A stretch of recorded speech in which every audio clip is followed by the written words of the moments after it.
Hello friends, KGS ज्ञान बिंदु 970 में आप सभी स्टूडेंट का स्वागत है। मैं आप सभी लोगों के बीच परीक्षा मंथन के करेंट अफेयर के बुक लेकर के आई हूँ, जो राठौर आनंद सर के द्वारा एक होमवर्क सीरीज चलाया गया है, जिसमें यह परीक्षा मंथन का करेंट अफेयर बहुत ही इम्पोर्टेंट है। तो ये बुक बहुत ही जल्दी उपलब्ध नहीं हो पा रही है, और तो इसलिए हम आपको यह वीडियो के तहत सारे क्वेश्चन मतलब कि सारे जो भी पॉइंट है हम सब आपको बता देंगे, ताकि आपको नेक्स्ट अगर आप टेस्ट लगाइएगा तो आप सभी को कहीं से कोई दिक्कत नहीं आएगी। तो हम लोग चलते हैं। समसामयिक लेखक। हमारा पहला टॉपिक है वैश्विक सहकारी सम्मेलन और संयुक्त राष्ट्र अंतर्राष्ट्रीय सहकारिता वर्ष 2025। तो हम लोग चलते हैं इसके बारे में थोड़ा डीपली जानकारी ले लें। चलिए। प्रधानमंत्री मोदी ने 25 नवंबर 2024 को नई दिल्ली के भारत मंडप में अंतर्राष्ट्रीय सहकारी संगठन ICA वैश्विक सहकारी सम्मेलन 2024 का उद्घाटन किया, जिसका आयोजन 25 से 30 नवंबर 2024 के बीच किया गया।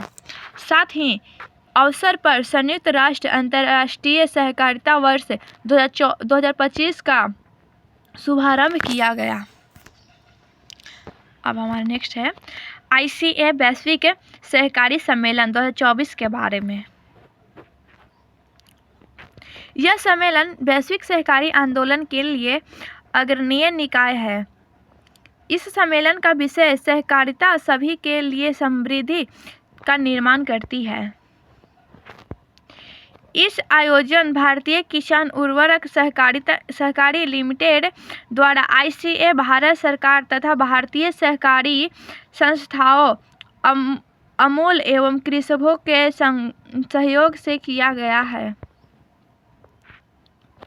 विदित हो कि ICA के 130 वर्ष के इतिहास में पहली बार ICA वैश्विक सहकारी सम्मेलन और ICA महासभा का आयोजन भारत में किया गया। तो यहाँ पे कुछ इम्पोर्टेंट पॉइंट है जो आप लोग अच्छे से ध्यान देकर के नोट कर लीजिएगा।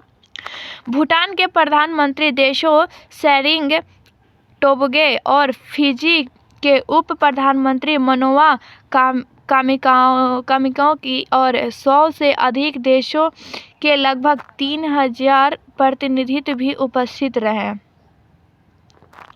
अंतर्राष्ट्रीय सहकारिता वर्ष 2025 के बारे में प्रधानमंत्री नरेंद्र मोदी ने संयुक्त राष्ट्र अंतर्राष्ट्रीय सहकारिता वर्ष 2025 का शुभारंभ किया। इसकी थीम सहकारिता के बेहतर दुनिया का निर्माण करती है। यह थीम सामाजिक समावेश, आर्थिक सशक्तिकरण और सतत विकास को बढ़ावा देने में सहकारी समिति की परिवर्तनकारी भूमिका को रेखांकित करती है।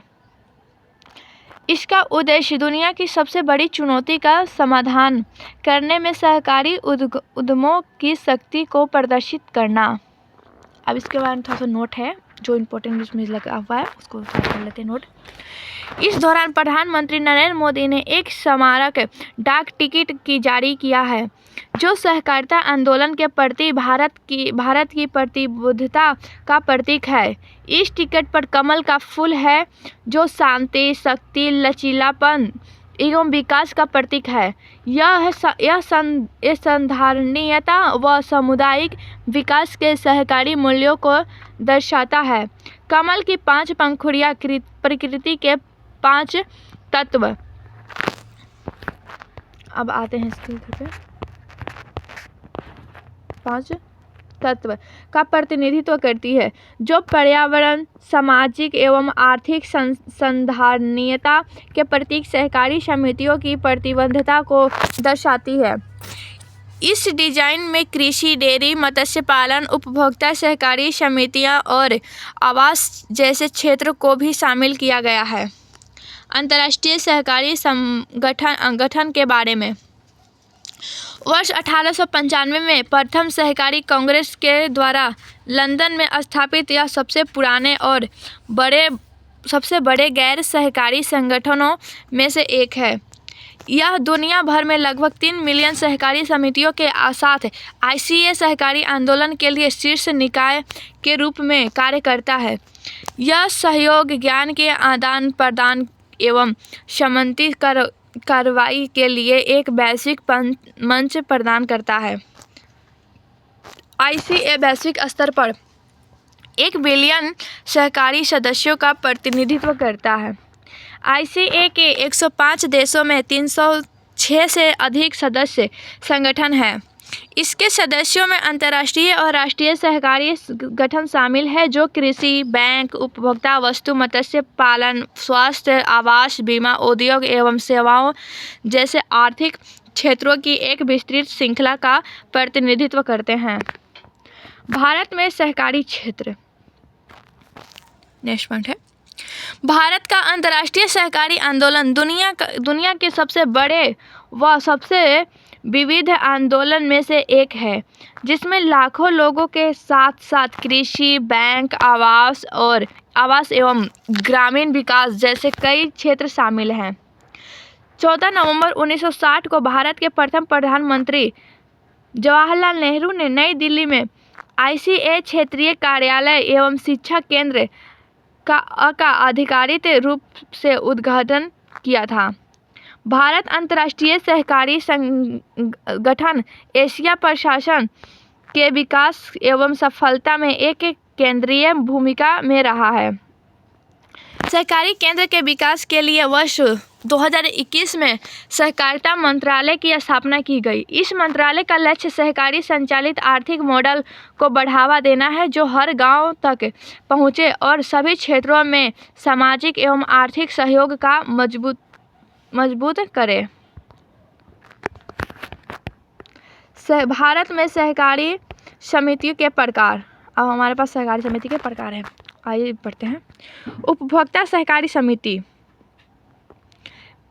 ये बिचौलिया को हटाकर उचित मूल्य पर उपभोक्त वस्तु उपलब्ध कराती है, जैसे केंद्रीय भंडार एवं अपना बाजार।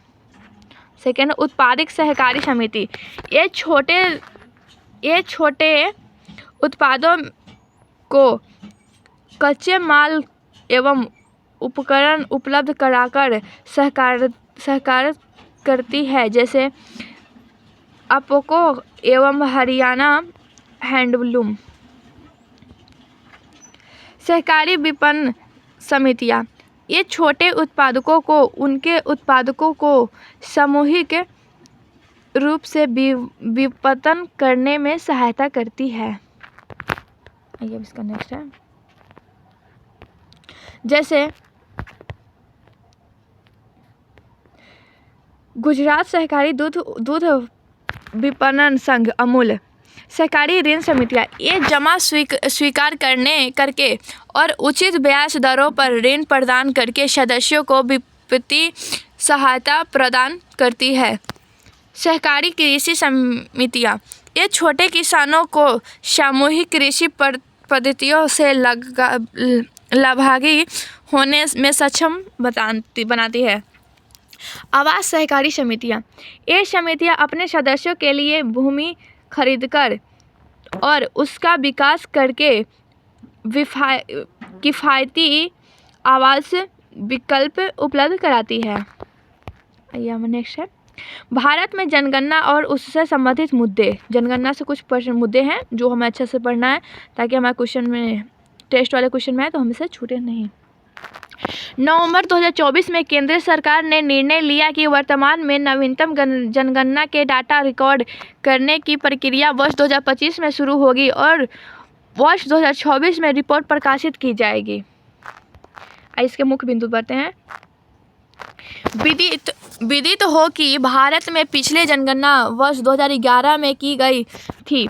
इसका अगला चरण वर्ष 2021 में शुरू होना था, किंतु कोविड-19 की दूसरी लहर के कारण इसमें देरी हो गई। जनगणना 2011 के आंकड़ों के अनुसार भारत की कुल जनसंख्या 121 करोड़ थी। लिंगानुपात प्रति 1000 पुरुषों पर 940 महिलाएं, साक्षरता दर 74.04% और 2001 से 2011 तक जनसंख्या वृद्धि 17.64% थी। कुल 68.84% जनसंख्या ग्रामीण क्षेत्रों में 31.16% शहरी क्षेत्रों में रहती थी।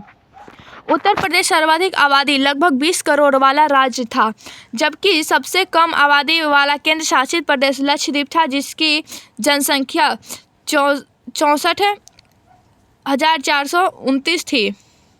भौगोलिक दृष्टि से राजस्थान सबसे बड़ा राज्य, क्षेत्रफल 34,02,239 वर्ग किलोमीटर तथा गोवा सबसे छोटा राज्य, क्षेत्रफल 3702 वर्ग किलोमीटर था।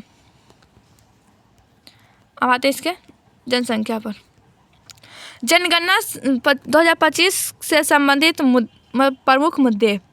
जनगणना 2025 का एक प्रमुख उद्देश्य भारतीय नागरिकों का राष्ट्रीय register national register of Indian citizens NRIC स्थापित करना है। साथ ही NRIC की स्थापना संस्थापक के प्रथम चरण में जनगणना प्रक्रिया में राष्ट्रीय जनसंख्या रजिस्टर को अपडेट करना भी शामिल है। इस जनगणना के बाद जनगणना चक्र भी बदलने वाला है। वर्ष 2025 के बाद वर्ष 2035 और फिर वर्ष 2045 वर्ष 2050-55 में जनगणना होगी। जनगणना पूरी होने के बाद लोकसभा सीटों का परिसीमन शुरू होगा। परिसीमन की प्रक्रिया 2028 तक पूरी होने की उम्मीद है।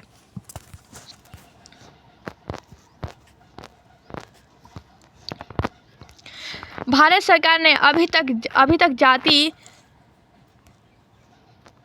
जनगणना पर फैसला नहीं लिया है, जिसकी मांग कई विपक्षी दल कर रहे हैं। जनगणना में धर्म और वर्ग को ध्यान में रखा जाता है, लेकिन इस बार लोगों से यह भी पूछा जा रहा है कि वे किस संप्रदाय को मानते हैं। NRIC से तात्पर्य सभी भारतीय नागरिकों को नागरिकता के सत्यापित दस्तावेज रजिस्टर से है।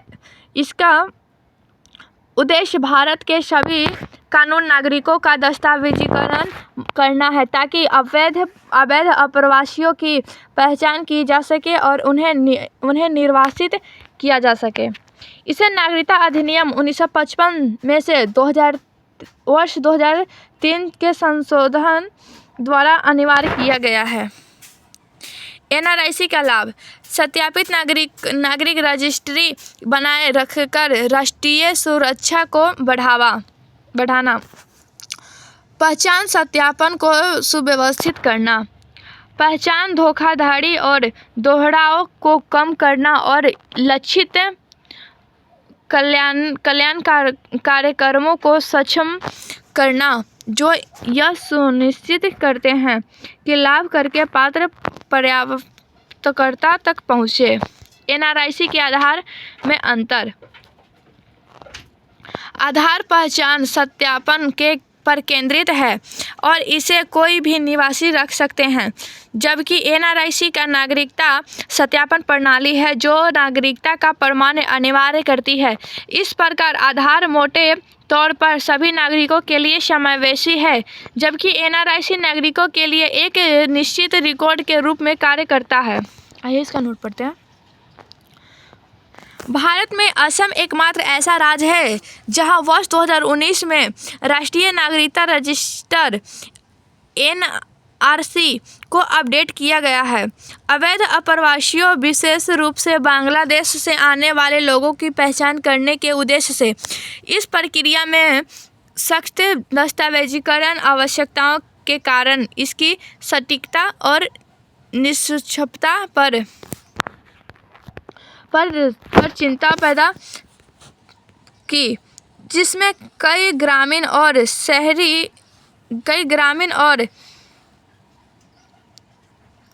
और कम शिक्षित निवासी मापदंडों को पूरा करने में असमर्थ हो गए। प्रस्तावित रजिस्टर NRIC के विपक्षी असम का NRC असम समझौते द्वारा निर्देशित था, जिसने अनूठी शर्तें लगाई थी। असम का अनुभव उन महत्वपूर्ण मानवीय और प्रशासनिक चुनौतियों को उजागर करता है, जो एक राष्ट्रव्यापी एनआरसी को लागू करने से उत्पन्न हो सकती है। आइए जनगणना के बारे में पढ़ते हैं। जनगणना के बारे में परिभाषा।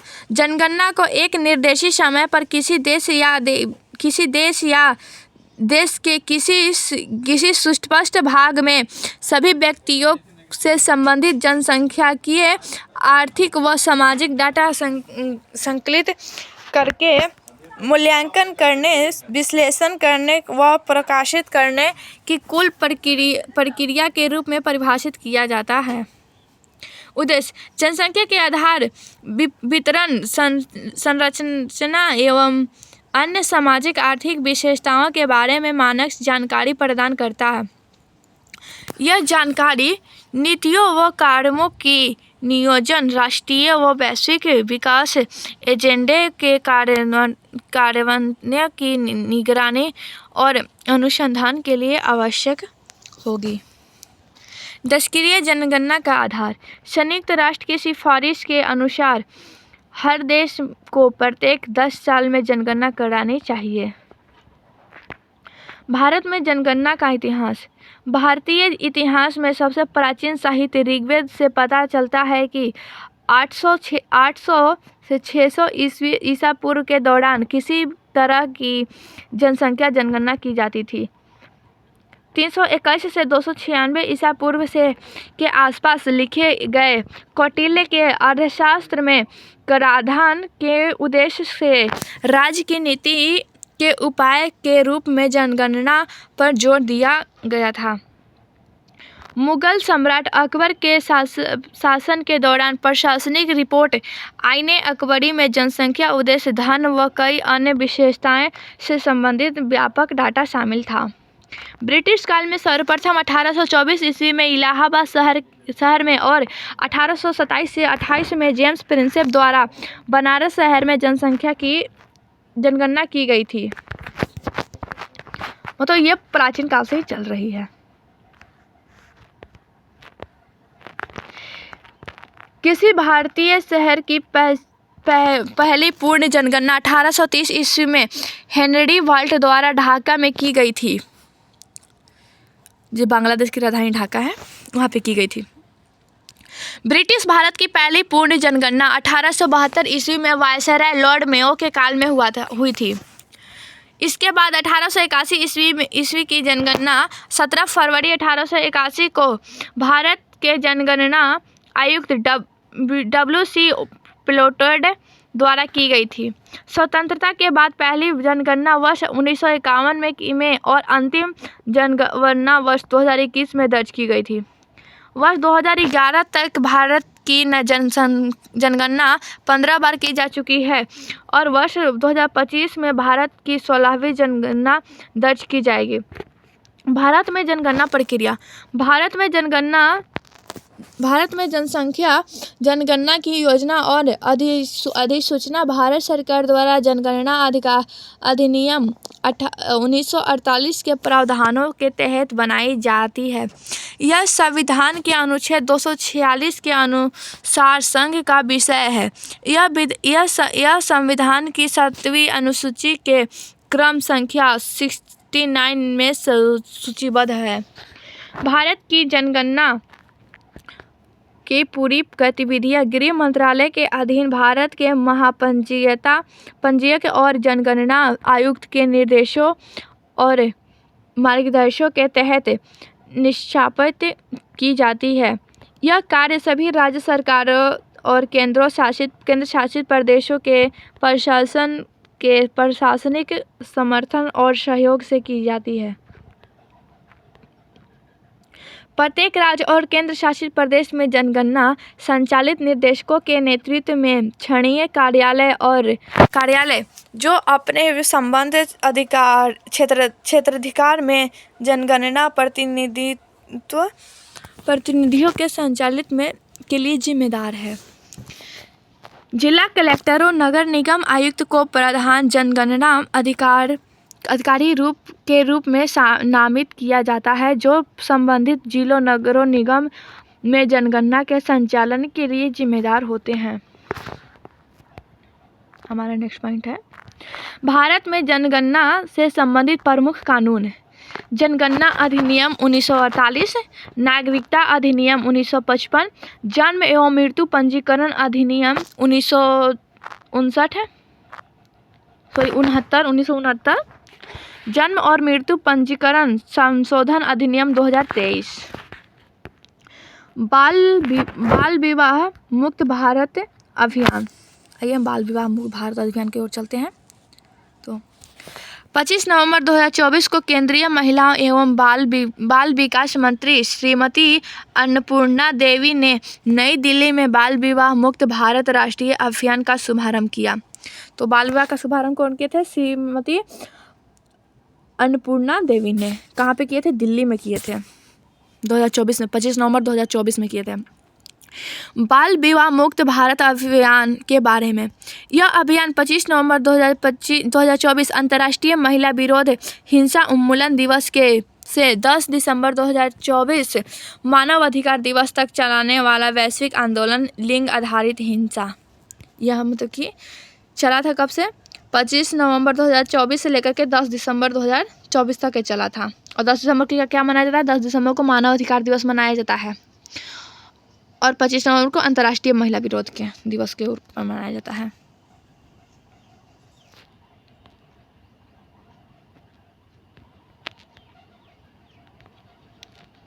हिंसा के खिलाफ कहाँ गए?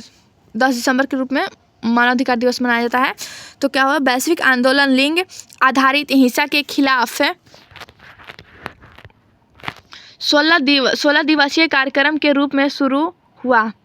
इस अभियान का उद्देश्य भारत में बाल विवाह की कुप्रथा को समाप्त करना और युवा बालिकाओं को सतत बनाने की दिशा में एक महत्वपूर्ण कदम उठाया।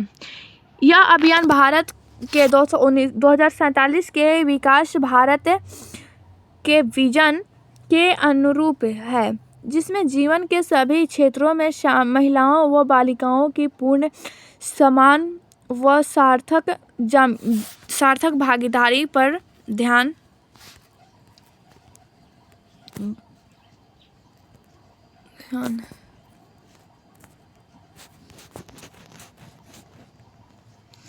केंद्रित किया गया है। नेक्स्ट वन, बाल विवाह मुक्त अभियान भारत अभियान की प्रमुख विशेषताएं। यह अभियान बाल विवाह के उच्च प्रसार वाले 7 राज्य पश्चिम बंगाल, बिहार, झारखंड, राजस्थान, त्रिपुरा, असम व आंध्र प्रदेश और लगभग 300 उच्च भार वाले जिलों पर ध्यान केंद्रित करेगा, जहां बाल विवाह की दर राष्ट्रीय औसत की तुलना में अधिक है।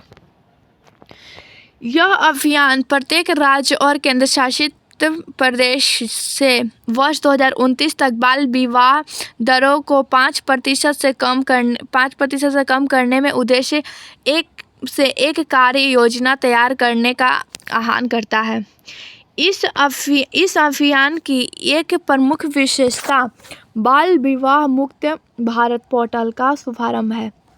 यह पोर्टल एक अभिनव ऑनलाइन प्लेटफॉर्म है जो नागरिकों को बाल विवाह की घटनाओं की रिपोर्ट करने, शिकायत दर्ज करने और देश भर में बाल विवाह निषेध अधिकारियों के बारे में जानकारी प्राप्त करने में सक्षम बनाता है।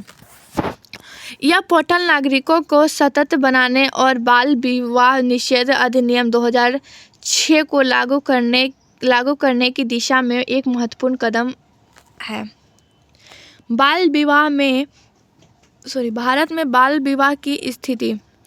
पिछले एक वर्ष में लगभग 2 लाख बाल विवाह रोके गए हैं, जबकि भारत में 5 में से एक बालिका का विवाह कानूनी आयु 18 वर्ष तक पहुंचने से पहले ही करा दी जाती है।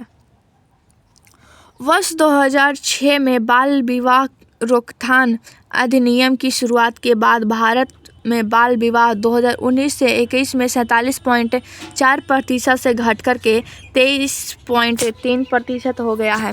बाल विवाह निषेध अधिनियम 2006 के तहत 18 वर्ष से कम आयु वाले बालिकाओं और 21 वर्ष से कम आयु के लड़कों के विवाह पर सख्त प्रतिबंध है। इसका उल्लंघन करने वाले के लिए कठोर दंड का प्रावधान है। भारत में जन्म के समय लिंगानुपात में सुधार हुआ है, जो 2014 से 15 में 918 से बढ़कर के 2023 से 2024 में 930 हो गया है। भारत में बाल विवाह को कम करने के उपाय। बाल विवाह जैसी गंभीर सामाजिक बुराइयों को समाप्त करने के लिए समग्र दृष्टिकोण की आवश्यकता है। लड़कियों की शिक्षा में निरंतरता सुनिश्चित करना, कौशल विकास और श्रम बल में समावेशन, महिला के लिए पोषण संबंधित परिणाम सुनिश्चित करना, महिला के प्रजनन स्वास्थ्य और समग्र स्वास्थ्य की देखभाल, महिला की सुरक्षा व संरक्षण, सामाजिक सुरक्षा, खेल व नेतृत्व में भागीदारी इत्यादि ये सब चीज़ शामिल की गई है बाल विवाह को कम करने में। भारत में बाल विवाह रोकने के लिए सुप्रीम कोर्ट द्वारा दिए गए निर्देशक। आइए हम लोग बाल विवाह को सुप्रीम कोर्ट द्वारा मतलब क्या बताया गया है उसके कुछ निर्देशकों हम पढ़ते हैं।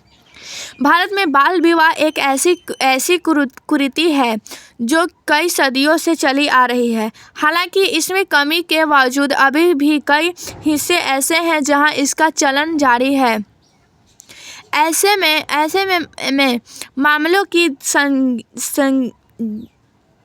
संजीदगी को देखते हुए आखिरकार सुप्रीम कोर्ट को भी कदम उठाने पड़े। देश में बाल विवाह की कुप्रथा को प्रतिनिधित्व करने के लिए सुप्रीम कोर्ट ने 18 अक्टूबर 2024 को कई नीति निर्देशक जारी किए हैं। सर्वोच्च न्यायालय ने राज्यों और केंद्र शासित प्रदेशों को जिला स्तर पर बाल विवाह निषेध अधिकारियों की आयुक्त करने का निर्देशक दिया है। साथ ही अदालत ने जिला कलेक्टरों और पुलिस अधीक्षकों से अपने जिले में बाल विवाह को रोकने के लिए सक्रिय रूप से काम करने के लिए भी कहा है। अदालत का कहना है कि उन्हें उसे रोकने की जिम्मेदारी लेनी चाहिए। सुप्रीम कोर्ट ने बाल विवाह को रोकने के लिए एक विशेष इकाई की स्थापना का भी सुझाव दिया है। अदालत के मुताबिक एक बाल विवाह मुक्त गांव पहल की भी शुरुआत की जानी चाहिए। इसके तहत पंचायत और समुदाय के नेताओं को बाल विवाह रोकने और उसकी रिपोर्ट करने में सक्रिय भूमिका निभाने के लिए प्रोत्साहन किया जाना चाहिए। सुप्रीम कोर्ट ने गृह मंत्रालय को महिलाओं एवं बाल विकास मंत्रालय और राष्ट्रीय विधिक सेवा प्राधिकरण के सहयोग से बाल विवाह की ऑनलाइन रिपोर्ट के लिए एक पोर्टल बनाने का भी निर्देशन दिया है। इस पोर्टल पर बिना नाम और व्यक्तिगत जानकारी साझा किए रिपोर्ट की अनुमति होनी चाहिए। इससे पीड़ित और संबंधित नागरिकों के लिए शिकायत दर्ज करने और सहायता सेवाओं तक पहुंचाना आसान होगा। सुप्रीम कोर्ट के पुलिस अधीक्षकों और जिलाधिकारियों को जोखिम में पड़े बच्चों की पहचान करने और उन्हें सहायता प्रदान करने के निर्देश दिया है। इसके साथ ही अदालत ने उन्हें बाल विवाह के मामलों की पहचान करने और सामाजिक आर्थिक चुनौतियों जैसी गरीबी या जल्द शादी के दबाव के कारण स्कूल छोड़ सकते हैं इनकी निगरानी करने का भी आदेश है। बाल विवाह से संबंधित प्रमुख वैश्वीकरण मुद्दे। विदित हो कि बाल विवाह न करके भारत बल्कि पूरे दुनिया के सामने एक बड़ी चुनौती है। दुनिया में बाल विवाह की समस्या कितनी विकट है इसका अंदाज़ा यूएनएचसीआर द्वारा जारी आंकड़ों से लगाया जा सकता है। इन आंकड़ों के मुताबिक हर साल करीबन 1.2 करोड़ बच्चियों का विवाह 18 वर्ष के कम उम्र में हो जाता है। नेक्स्ट सेव द चिल्ड्रेन द्वारा जारी रिपोर्ट गोलंबर गर्लहुड रिपोर्ट 2021 से पता चला है कि बाल विवाह हर रोज 60 से ज़्यादा बच्चियों की जान ले रही है। मतलब कि इसकी वजह से हर साल 22,000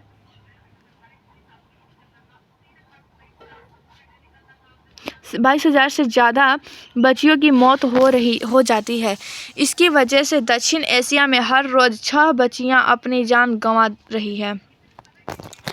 दुनिया में करीब 64 करोड़ महिलाएं और युवाओं का विवाह 18 साल से कम उम्र में हो गया था।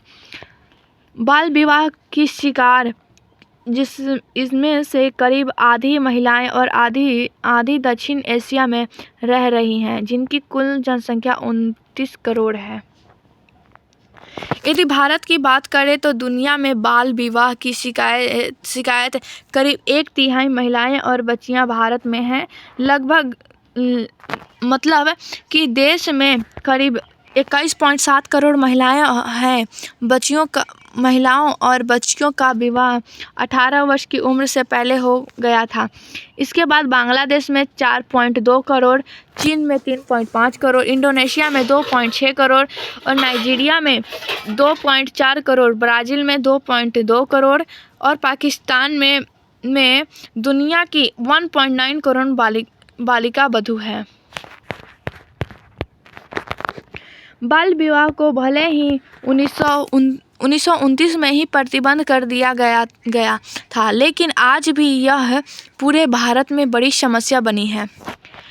केंद्रीय स्वास्थ्य और परिवार कल्याण मंत्रालय की ओर से जारी राष्ट्रीय परिवार और स्वास्थ्य सर्वेक्षण के 5वें दौर के आंकड़ों के अनुसार 2019 से 21 में 20 से 24 वर्ष की आयु के बीच की हर 4 में से 1 महिलाएं 23.3% की शादी 18 साल की उम्र से पहले हो गई। बाल विवाह सबसे अधिक पश्चिम बंगाल 41.6% में प्रचलित है, जिसके बाद बिहार 40.8%, त्रिपुरा 40.1% और झारखंड 32.2% का नंबर आता है।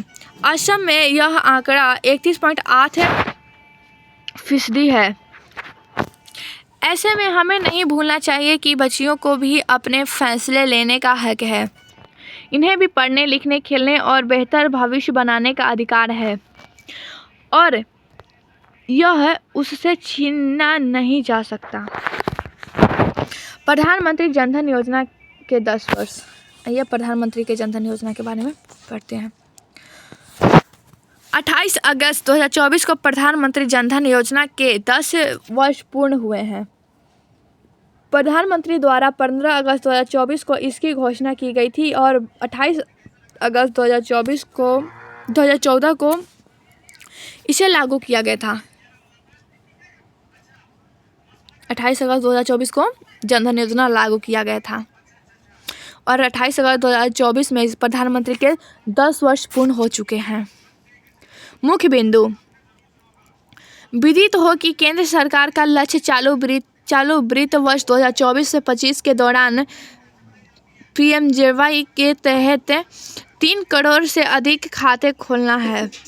प्रधानमंत्री जनधन योजना राष्ट्रीय वित्तीय समावेश मशीन है जो वहनीय तरीके से वित्तीय सेवाओं जैसे बैंकिंग, बचत तथा जमा खाते, विप्रेषण, ऋण, बीमा, पेंशन तथा पहुंच सुनिश्चित करती है तक पहुंच गए। जेडीवाई खाताधारकों के लिए रुपए डेबिट कार्ड दिए गए हैं, जिसमें शुरुआत में 1 लाख रुपए का दुर्घटना बीमा प्रदान किया जाता था, जिसके तहत 28 अगस्त 2018 के बाद खोले गए खातों के लिए दुर्घटना बीमा 2 लाख रुपए का दर दिया गया है। इस योजना के अंतर्गत पात्र खाताधारक 10,000 रुपए तक के ऑडी सुरक्षा का लाभ उठा सकते हैं।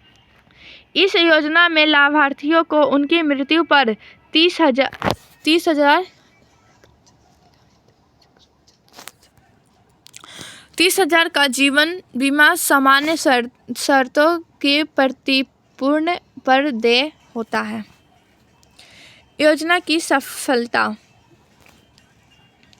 21 अगस्त 2024 तक प्रधानमंत्री जनधन योजना के लाभार्थियों की कुल संख्या 53.20 करोड़ थी, जिसमें से 35.42 करोड़ लाभार्थी के खाते ग्रामीण अर्ध शहरी क्षेत्रों में स्थित बैंक शाखाओं में खोले गए हैं और 17.78 करोड़ खाते मेट्रो शहर में स्थित बैंक शाखाओं में खोले गए हैं।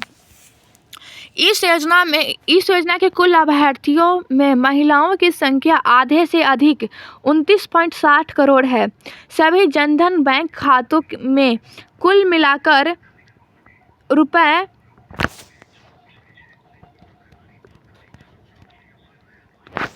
2,29,09,088.84 करोड़ की राशि जमा है। आइए इसके नोट को उल्लेख करें। उल्लेखनीय है कि प्रधानमंत्री जनधन योजना के अंतर्गत प्राप्त उपलब्धियों को Guinness book of world records में भी मान्यता दी गई है।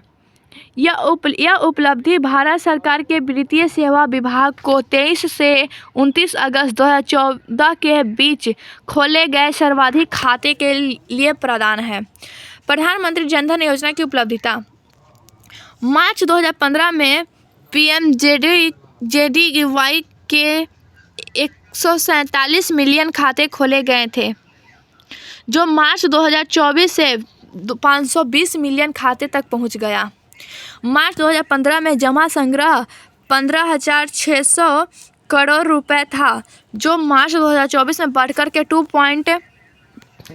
2.32 ट्रिलियन रुपए हो गया था। पिछले 10 वर्षों में जमा संग्रहण 30% की चक्रवृद्धि औसत वृद्धि दर से बढ़ा है। मार्च 2015 में औसत शेष राशि 1065 रुपए से बढ़कर के 2024 में 4,476 रुपए हो गए, जो पिछले दशक में लगभग 4 गुना है। बैंक अवसंरचना की विस्तार। जब जनधन दर्शक ऐप पर 1.3 मिलियन से अधिक बैंकिंग टच पॉइंट मैप किए गए। जुलाई 2023 तक जेडीडी ऐप पर कुल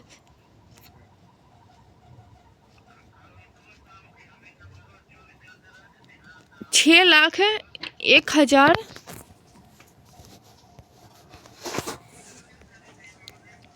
गांव मैप किए गए हैं। इनमें से कुल मैप किए गए गांवों में से ये रहे आंकड़ा है, जो कि 99.7% गांवों में बैंकिंग अकाउंट, बैंक शाखा, बैंकिंग कॉर्नर या 5 किलोमीटर के दायरे में इंडियन पोस्ट पेमेंट की सुविधाएं हैं। विदित हो गए जनधन दर्शक ऐप एवं मोबाइल एप्लीकेशन है, जो नागरिकों को शाखाओं, एटीएम, बैंक संवाददाता आदि जैसे बैंकिंग टच पॉइंट का पता लगाने में मदद करता है।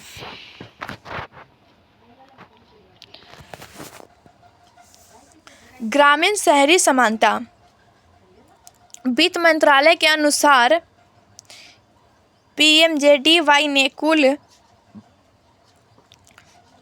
53.13 करोड़ पीएमजेडी खाते की उपलब्धता हासिल की, जिसमें से 55.6% यानी कि 29.56 करोड़ जनधन खाताधारक महिलाओं और हैं और 66.6 यानी कि 35.37 करोड़ जनधन खाते ग्रामीण तथा अर्ध शहरी क्षेत्रों में हैं। यूपीआई वित्तीय लेन देन की कुल संख्या वित्त वर्ष 2018 में 920 मिलियन से बढ़कर के वित्तीय वर्ष 2024 में 131.2 बिलियन हो गई है। इसी तहत पॉइंट ऑफ सेल (POS) और ई कॉमर्स पर रुपये कार्ड लेन देन की कुल संख्या वित्त वर्ष 2018 में 670 बिलियन से बढ़कर वित्तीय वर्ष 2023 में 1.26 बिलियन हो गई है। प्रत्येक लाभ अंतर डीबीटी पीएमजेडीवाई ने 312 प्रमुख योजनाओं के माध्यम से 53 केंद्रीय सहकारी मंत्रालय से लाभार्थियों को लगभग 361 बिलियन अमेरिकी डॉलर सीधे हस्तांतरित किए। कोविड-19 के दौरान प्रधानमंत्री गरीब कल्याण योजना के तहत पीएमजेडीवाई खाते ने 3 महीने के लिए 500 रुपये प्रति माह एक मुफ्त अनुग्रह भुगतान में महत्वपूर्ण भूमिका निभाई, जिसमें 206.4 मिलियन महिलाएं खाताधारक लाभान्वित हुए। ओवरड्राफ्ट ओडी खाते मार्च 2024 तक ऐसे पीएमजेडीवाई खातेधारकों के लिए 190 करोड़ रुपए की स्वीकृति राशि के साथ कुल 1,17,701 ओवरड्राफ्ट सुविधा खाते खोले गए। इस सीमा का उपयोग 80.5% है। इसने सबसे गरीब लोगों के लिए औपचारिक वित्तीय प्रणाली से ऋण तक पहुंच सुनिश्चित की है। कम शून्य शेष वाले खाते यद्यपि पीएमजेडीवाई के तहत शून्य वाले खातों की अनुमति है और न्यूनतम शेष राशि बनाए रखना अनिवार्य नहीं है, फिर भी केवल 8.4% खाते में शून्य शेष राशि है। विश्व बैंक का प्रशंसा। विश्व बैंक के अनुसार भारत ने 6 वर्षों में इतना कुछ हासिल कर लिया जहां वह 5 दशकों में नहीं कर पाता। जब धन आधार मोबाइल त्रिमूर्ति के वित्तीय समावेशन दर को वर्ष 2025 से बढ़ाकर 80% व्यवसाय को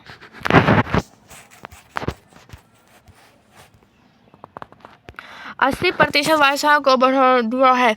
यह प्रगति ऐसे पूरा होने से में 47 वर्षों का समय लगता डिजिटल पब्लिक इंफ्रास्ट्रक्चर डीपीआई के कारण संभव हुआ। पीएमजेडीवाई से जुड़ी चुनौतियां क्या है? एक से अधिक खाते, बड़े बीमा कवर, आकस्मिक मृत्यु लाभ कवर के ओवरड्राफ्ट सुविधा पाने के लालच से लोग आधार कार्ड, पैन कार्ड आदि जैसे विभिन्न पहचान दस्तावेज का उपयोग करके विभिन्न क्षेत्रों में कई खाते खोल लेते हैं। बैंकों पर आर्थिक बोझ। बहुत अधिक संख्या में ऐसे खाते जिनमें लगातार कम शेष राशि रहती है, उनके प्रावधान में बैंकों के लिए वित्तीय समस्या उत्पन्न होती है। धन शोधन। ऐसी चिंताएं हैं कि गरीबों के जनधन खातों का उपयोग काले धन के संचालकों द्वारा धन शोधन में किया जाता है। विमुद्रीकरण के बाद जनधन खाते का उपयोग धन शोधन के लिए किया जाता। ओवरड्राफ्ट सुविधा में कमी। ओडी सुविधा प्रदान करना संबंधित बैंकों का विवेकाधिकार है। कई बैंक ओडी सुविधा देने से मना कर देते हैं जिसमें उद्देश्य पूरा नहीं हो पाता। अधिकार का दुरुपयोग। कभी-कभी व्यवसाय संवाददाता अधिकार का दुरुपयोग करते हैं और गरीब रेखा के नीचे रहने वाले लोगों का जीवन दयनीय बना देते हैं। बीसी उन सेवाओं के लिए अतिरिक्त शुल्क ले सकते हैं जो निःशुल्क या न्यूनतम वाली मानी जाती है, जैसे बैंक खाते खोलने, लेन देन की प्रक्रिया करना या ऋण प्रदान करना। Bad loan.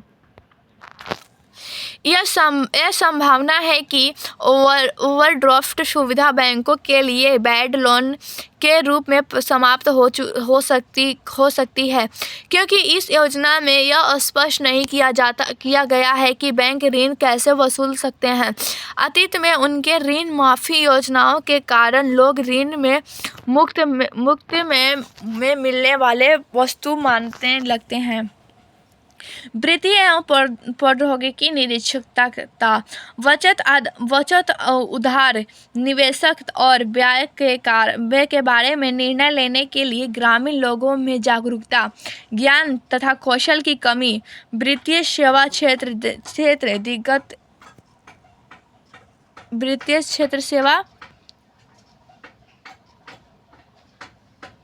कहाँ गया जी?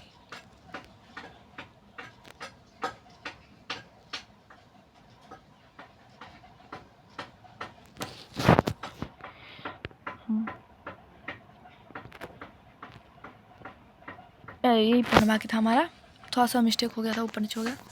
वित्तीय एवं औद्योगिक निरक्षरता। बचत, आधार, उद्देश्य और व्यय के बारे में निर्णय लेने के लिए ग्रामीण लोगों में जागरूकता, ज्ञान और कौशल की कमी। वित्तीय सेवा क्षेत्र की दिक्कत। कंपनी वीजा द्वारा किए गए सर्वेक्षण में पता चला है कि 65% भारतीयों में वित्तीय संरक्षण का अभाव है।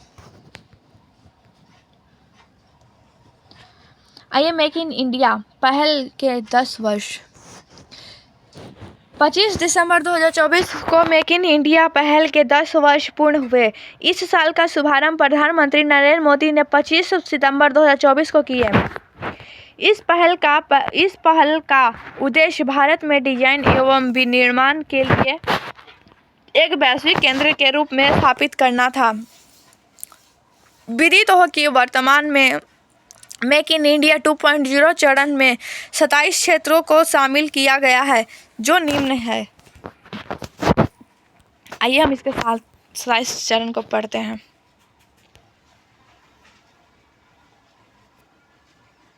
एयरबस की एवं सुरक्षा, ऑटोमोटिव एवं ऑटो घटक, या पढ़ लीजिएगा। आपका PDF हम टेलीग्राम के लिंक पे दे देंगे, जो यह नीचे टेलीग्राम के लिंक आपको डिस्क्रिप्शन में मिल जाएगी।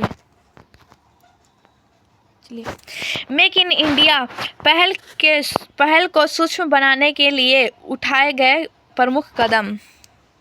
उत्पादक लिंक्ड प्रोत्साहन, PM गति शक्ति, सेमीकंडक्टर इकोसिस्टम विकास, राष्ट्रीय लॉजिस्टिक्स नीति, राष्ट्रीय औद्योगिक गलियारा, स्टार्टअप इंडिया, कर सुधार, एकीकृत भुगतान इंटरफेस, विकास कार्यक्रम। आइए हम थोड़ा सा नोट कर लेते हैं।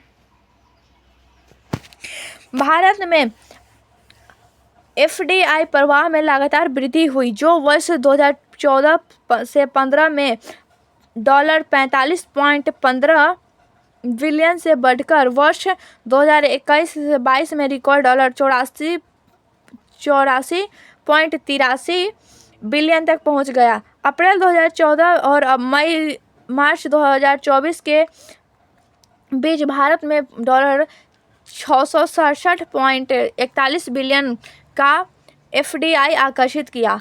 वित्तीय वर्ष 2023 से 24 में कुल FDI प्रवाह $70.95 बिलियन था, जिसमें इक्विटी प्रवाह $44.42 बिलियन तक पहुंच गया, जो वैश्विक निवेश गंतव्य के रूप में भारत के बढ़ते महत्व को रेखांकित करता है। मेक इन इंडिया के अंतर्गत प्रमुख उपलब्धियां। टीका निर्माण।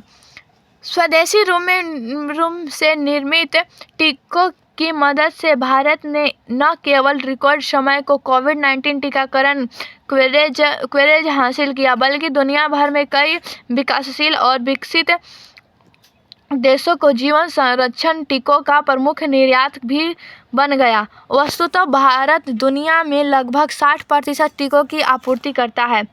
वंदे भारत ट्रेन भारत की पहली स्वदेशी semi high speed train Vande Bharat train make in India पहल की सफलता को चिन्हित करती है। वर्तमान में वंदे भारत ट्रेन सेवा उन्नत रेल प्रौद्योगिकी में भारत की बढ़ती क्षमता को प्रदर्शित करती है। रक्षा उत्पादक भारत ने रक्षा उत्पादक के उल्लेखनीय उपलब्धता हासिल की है, जिससे देश के पहले घरेलू रूप से निर्मित विमानवाहक पोत INS विक्रांत ने लॉन्च के रूप में देखा जा सकता है। वर्ष 2023 से 24 में रक्षा उत्पादक बढ़कर के 1.27 लाख करोड़ रुपए हो गया है, जिसका निर्यात 90 से अधिक देशों तक पहुंच गया है। इलेक्ट्रॉनिक क्षेत्र भारत का इलेक्ट्रॉनिक क्षेत्र वित्त वर्ष 2023 में 155 बिलियन अमेरिकी डॉलर तक पहुंच गया है। वर्तमान में मोबाइल फोन की कुल इलेक्ट्रॉनिक उत्पादक में 43% हिस्सेदारी है। भारत दुनिया का दूसरा सबसे बड़ा मोबाइल निर्यातक है। वर्तमान में 99% मोबाइल फोन विनिर्माण घरेलू स्तर पर किया जाता है। अन्य उपलब्धता मेक इन बिहार जूते अब रूसी सेना के उपकरणों का हिस्सा है, जो विश्व रक्षा बाजार में भारतीय उत्पादकों के लिए एक महत्वपूर्ण उपलब्धता है। उन्मूलन में अमेरिका अपने डेयरी उत्पादकों को लॉन्च करके अपनी उपस्थिति का विस्तार किया है। कपड़ा उद्योग ने देश भर में कुल 14.5 करोड़ नौकरियों का सृजन किया है। आइए पढ़ते हैं स्वच्छ भारत मिशन के 10 वर्ष। हाल ही में 2 अक्टूबर 2024 को स्वच्छ भारत मिशन SBM की 10वीं वर्षगांठ मनाई गई है, यानी कि 2024 में यह 10 वर्ष पूरा हो चुका है। इसे 2 अक्टूबर 2024 को पेयजल एवं स्वच्छता मंत्रालय तथा आवास एवं शहरी मामलों के मंत्रालय द्वारा लॉन्च किया गया। इसे ग्रामीण क्षेत्रों के लिए SBM ग्रामीण तथा शहरी क्षेत्रों के लिए SBM शहरी में भी विभाजित किया है। इसका उद्देश्य पढ़ते हैं। किसी क्षेत्र को खुले में शौच से मुक्त घोषित किया जा सकता है यदि दिन के किसी भी समय वहां एक भी व्यक्ति खुले में शौच करते हुए ना पाया जाए। इसका उद्देश्य व्यक्तिगत एवं सामुदायिक शौचालय का निर्माण करके भारत को खुले में शौच से मुक्त का निर्माण तथा मिशन के तहत 10 करोड़ शौचालय बनाए गए और 2 अक्टूबर 2019 को लगभग 6 लाख गांवों में ODP प्लस घोषित किया गया। ODF वर्ष 2021 में 5 वर्ष पूर्ण होने पर सरकार ने SBM 2.0 लॉन्च किया, जिसमें अपशिष्ट मुक्त शहर बनाने, मल या कीचड़ का प्रबंधन करने, प्लास्टिक अपशिष्ट की समस्या का समाधान करने एवं ग्रेवाट प्रावधान में सुधार करने का ध्यान केंद्रित किया। शहरी भारत ODF बन चुका है। शहरी जो भारत जो ODF बन चुका है, सभी 4715 शहरी स्थानीय निकाय ULB पूर्ण रूप से ODF हो चुके हैं। आइए इसके प्रगति पढ़ते हैं। नवंबर 2024 में प्रधानमंत्री मोदी ने 33वीं प्रगति बैठक की अध्यक्षता की। नरेंद्र मोदी ने की है 33वीं प्रगति बैठक की अध्यक्षता। कौन की है? तो प्रधानमंत्री नरेंद्र मोदी। प्रगति के माध्यम से बातचीत प्रत्येक महीने के चौथे बुधवार को एक बार आयोजित की जाती है, जिसे प्रगति दिवस के रूप में मनाया जाता है। प्रगति के बारे में इसे वर्ष 2015 में लॉन्च किया गया था। यह एक बहुउद्देशीय मंच है जो प्रधानमंत्री को विभिन्न मुद्दे का जानकारी प्राप्त करने के लिए केंद्र एवं राज्य के अधिकारियों के साथ चर्चा करने में सक्षम बनाता है। इसे प्रधानमंत्री कार्यालय की टीम ने राष्ट्रीय सूचना विज्ञान केंद्र की मदद से तैयार किया है। इस त्रिस्तरीय प्रणाली में पीएमओ, केंद्र सरकार के सचिव और राज्य के प्रमुख सचिव शामिल हैं। इस मंच के 3 उद्देश्य हैं: शिकायत निवारण, कार्यक्रम कार्यान्वयन, परियोजना की निगरानी। यह मंच 3 प्रौद्योगिकियों डिजिटल डेटा प्रबंधन, वीडियो कॉन्फ्रेंस और भू-स्थानीय को एक साथ लाता है। यह भारत सरकार के सचिव और राज्यों के मुख्य सचिव को एक मंच पर लाता है। परिणामतः यह सरकारी संवाद को बढ़ावा देता है। यह मंच रियल टाइम उपस्थित और प्रमुख हितधारकों के बीच विनिमय के साथ पारदर्शिता एवं जवाबदेही हेतु एक मजबूत प्रणाली है। तो हमारा ये कंप्लीट हो चुका है। ये हम पूरा पढ़ चुके हैं। ये हमारा है परीक्षा मंथन का मंथन। आपको अगर इसका PDF चाहिए तो आप टेलीग्राम, नीचे डिस्क्रिप्शन में टेलीग्राम का लिंक दिया जाएगा, जिसे आप PDF लेकर के आप अच्छे से इसको 1-2 बार और रिवीजन कर सकते हैं। Thank you.